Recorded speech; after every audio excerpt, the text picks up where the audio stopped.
We are setting off here in the C300.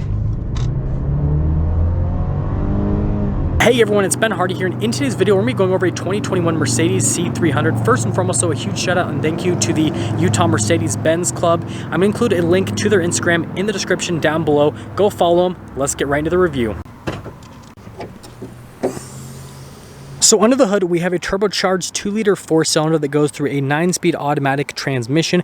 Fuel economy is 23 around town and then 33 on the highway, with power outputs being 255 horsepower and then 273 pound-feet of torque.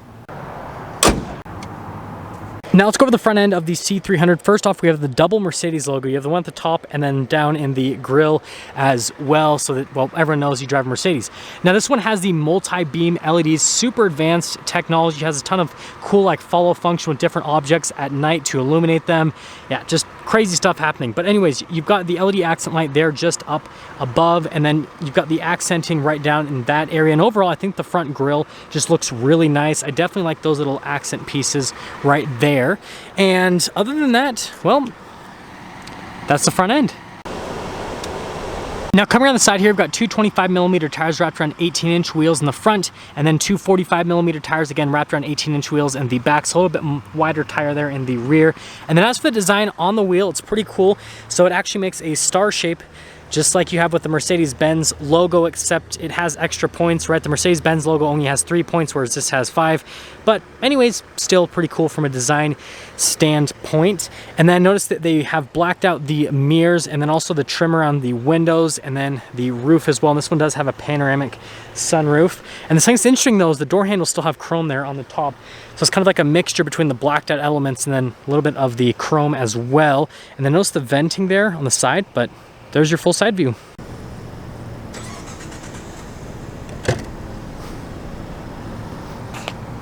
Now here's the trunk in the C300. First off, notice that you've got a little baggie right there. And then if we actually pick up this tab, so you get some extra storage space just down below. But overall, storage space back here is actually pretty good, and it's all automated. So press that, and then the trunk will close again.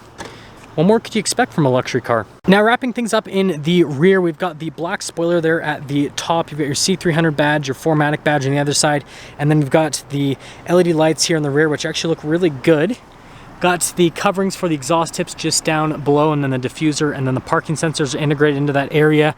And overall, I think it's a pretty good looking car. This is very similar styling to what you get in the rear end of the E-Class. I think this looks better though here on the C-Class because of the proportions. Now here's the door panel in the rear. Notice we've got the leather and the stitching at the top, and then this trim right here looks really good there for the sound system. This does have the Burmester sound system if you guys are wondering. And then more leather down below, and then you've got more of the leather with stitching, and then the window control. And then here are the seats in the rear. You can see you've got the perforated leather there in the center portion of the seats. AMG floor mats, and let's actually hop in. So if you guys are wondering, I'm 6 foot. There is my legroom. Well, headroom is obviously questionable because, well, my head touches the top. But anyways, notice we've got some vents right there, which you can close with the tab, and the actuation on that's actually really nice, just how it feels. Got an armrest that has some cup holders that, well, I think they're, oh, I guess I got it wrong. So you just click them to make them pop out. That never happened. I knew exactly what I was doing, I promise. Let's head to the front. Now here's the door panel in the front. So again, same use of materials and then design and everything as you have in the back. And then notice right here, we've got all the controls for the front seats, heated seats for the front, and then all of your window controls. And then the door lock and unlock is kind of hidden right there next to the door handle. And then you've got that release for the trunk. And yeah, just look at the detail on that speaker. Looks really nice if you ask me. But anyways, here are the front seats. So again, you can see the leather here with the perforated leather, and then you've got the nice bolsters here on the side that'll hold you in place. Pedals down below look really nice, and then even the control there for the lights definitely looks nice, has nice trim as well. And there's one more look before you pop in.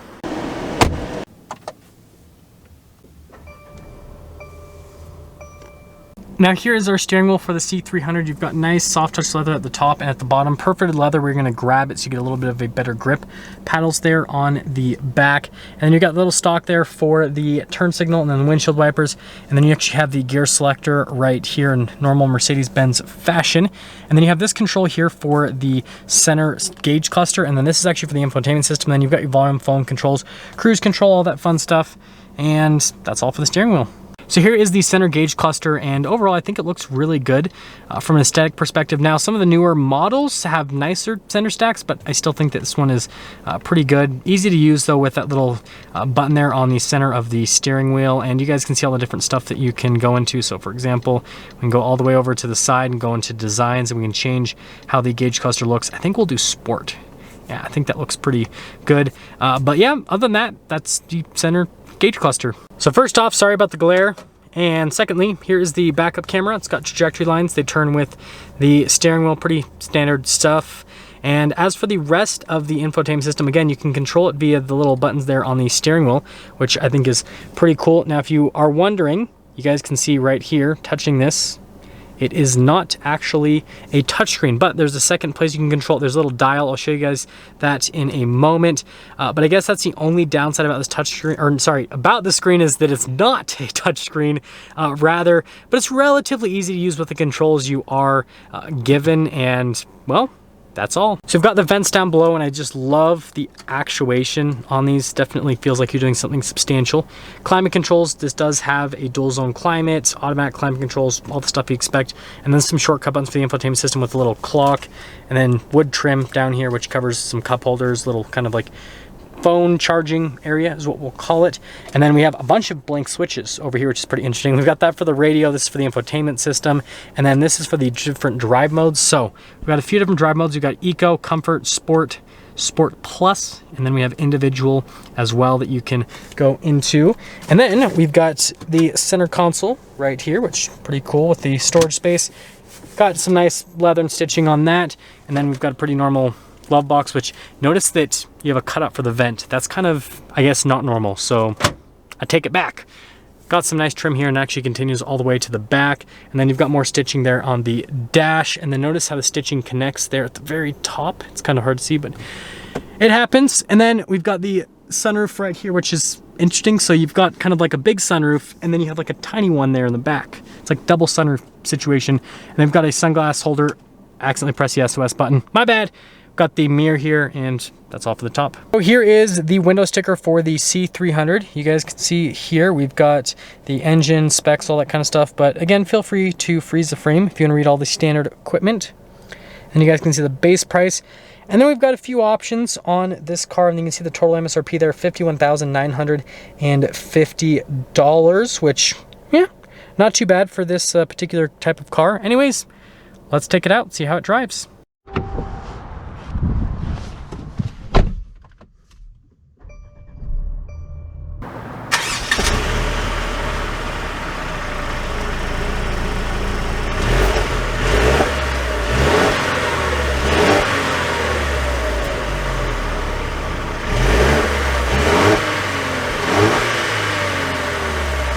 Let's talk about visibility before we set off.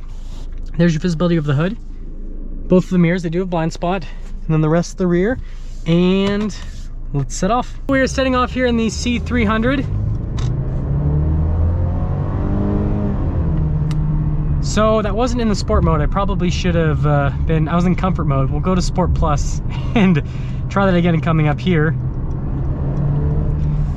But it's not bad. The gear shifts are actually pretty quick, and it has a decent amount of power. It doesn't shove you back in your seat or anything like that, but it's actually pretty good from a power perspective. And we'll kind of get another acceleration here. That 9-speed's good.